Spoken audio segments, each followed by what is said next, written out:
ang mga kapatid po sa iglesia ay naghahanda na magsagawa po ng rally. Iglesia ni Cristo magsasagawa ng malawakang rally. Bakit at para kanino? Ito na po. Kami po ni Nelson tumanggap po ng bilin bilang mga kaanib po sa Iglesia ni Cristo at sa atin hong mga kababayan.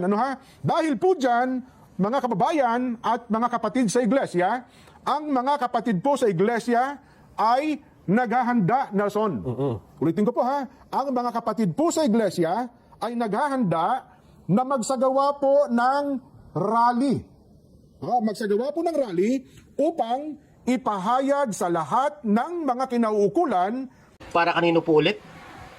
Ipahayag sa lahat ng mga kinauukulan na ang Iglesia ni Cristo ay pabor. Pabor po sa opinyon ng Pangulong Bongbong Marcos. Ulitin po natin, pabor sa opinyon nino?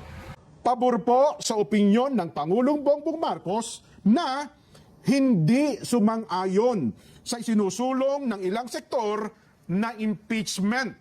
Dahil maraming problema ang ating bansa na dapat pong unahin ng ating pamahalaan. Ang Iglesia ni Cristo po ay para sa kapayapaan. Ayaw namin, ayaw po natin sa anumang uri ng kaguluhan na manggagaling sa kanino mang panig. Maliwanag na maliwanag po ang pahayag ng kapatiran ng Iglesia ni Cristo na ang kanilang isasagawang mapayapang rally ay pabor po sa panawagan ng ating Pangulong Marcos na huwag ituloy ang impeachment. Kaya pakiusap lamang po, itigil na po ang pagpapakalat ng fake news at igalang po at irespeto ang panawagan ng kapatiran ng Iglesia ni Cristo na ang tanging hangad lamang ay kapayapaan sa ating bansa at huwag gamitin ito sa personal na interest ng iilang tao lamang.